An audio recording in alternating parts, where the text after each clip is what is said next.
नमस्कार। आज हम इतिहास के पन्नों को पलट रहे हैं और बात कर रहे हैं 1857 के स्वतंत्रता संग्राम के एक ऐसे नायक की जिनका जिक्र शायद उतना नहीं होता पर जिनका योगदान बहुत अहम था, राव तुलाराम। हाँ बिल्कुल, राव तुलाराम। हमारे पास कुछ दस्तावेज हैं राव तुलाराम 1857 के नायक से जुड़े हुए, और हम कोशिश करेंगे कि इनके जीवन, विद्रोह में इनकी भूमिका और इनकी विरासत को थोड़ा समझें। जी। तो इनका जन्म हुआ 9 दिसंबर 1825 को हरियाणा में रेवाड़ी के पास रामपुर में, और इन्होंने अपने इलाके में मतलब रेवाड़ी क्षेत्र में अंग्रेजों के खिलाफ एक जबरदस्त मोर्चा खोला था। हाँ, उनका नेतृत्व वहाँ कमाल का था। वाकई अंग्रेजों को चुनौती देने का उनका जो साहस था। चलिए थोड़ा और समझते हैं कि 1857 में उनकी भूमिका असल में थी क्या। जी। तो जैसे ही विद्रोह की वो चिंगारी भड़की ना, राव तुलाराम ने मतलब फौरन एक्शन लिया।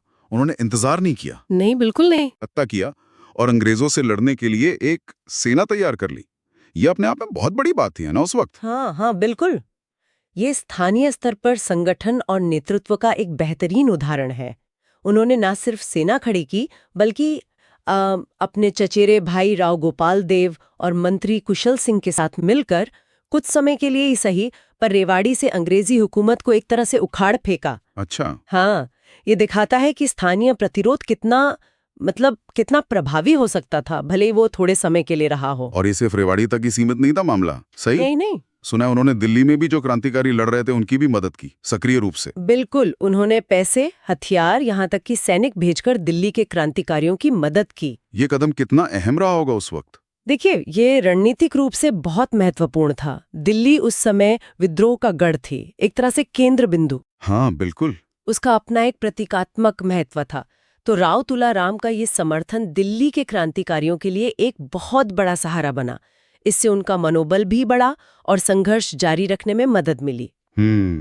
और ये उनकी अपनी संगठनात्मक क्षमता और विद्रोह के प्रति उनकी जो गहरी प्रतिबद्धता थी उसको भी साफ दिखाता है। लेकिन फिर दिल्ली पर तो अंग्रेजों का दोबारा कब्जा हो गया। हाँ, वो तो हुआ। पर उन्होंने तब भी हार नहीं मानी। यहाँ कहानी एक दिलचस्प मोड़ लेती है ना? वो राजस्थान चले गए और फिर उनका लक्ष्य और भी बड़ा हो गया। हाँ, ये उनके अटूट संकल्प को दिखाता है। दिल्ली का पतन एक बड़ा झटका था, कई लोगों ने शायद हिम्मत हार दी होगी। सही। लेकिन राव तुलाराम ने लड़ाई जारी रखने का फैसला किया, और सिर्फ देश के अंदर नहीं। उन्होंने सोचा कि अंग्रेजों के खिलाफ एक बड़ी सेना बनाने के लिए बाहर से मदद ली जाए। बाहर से मतलब वो अफगानिस्तान और ईरान तक गए, अंतर्राष्ट्रीय मदद की तलाश में।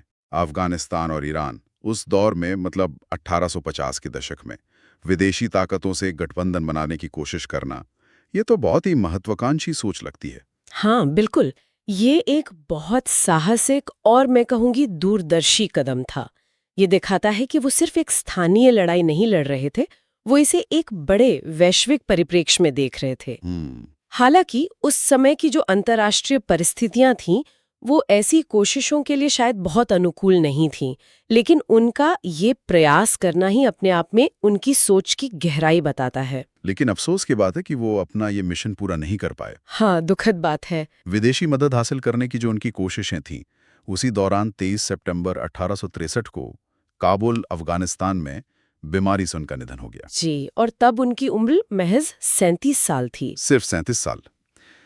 लेकिन उनकी वो जो एक भावना थी, एक कथन उनसे जुड़ा है कि मैं अंग्रेजों से आखिरी दम तक लड़ता रहूंगा, वो आज भी याद किया जाता है। हाँ, अपने घर से, अपने वतन से इतनी दूर अपने देश की आज़ादी के लिए संघर्ष करते हुए उनका निधन होना, ये उनके समर्पण की पराकाष्ठा है। भले वो अपने मिशन में पूरी तरह सफल ना हो पाए हों, लेकिन उनकी विरासत खासकर हरियाणा में बहुत मजबूत है। तो आज उन्हें कैसे याद किया जाता है? हरियाणा में तो वो जाहिर एक नायक के तौर पर देखे जाते हैं। बिल्कुल, हरियाणा के वीर सपूत माने जाते हैं वो। हाँ। दिल्ली में भी राव तुलाराम अस्पताल है, हरियाणा में कई शिक्षण संस्थान उनके नाम पर हैं। हाँ। रेवाड़ी में और भारत के अन्य हिस्सों में भी उनकी मूर्तियां हैं जो उनके बलिदान का सम्मान करती हैं। सही कहा।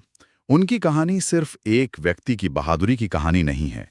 ये 1857 के विद्रोह में जो क्षेत्रीय नेतृत्व था, जो दृढ़ संकल्प था, और उस व्यापक संघर्ष का प्रतीक है जिसमें देश के अलग अलग कोनों से लोगों ने अपनी भूमिका निभाई।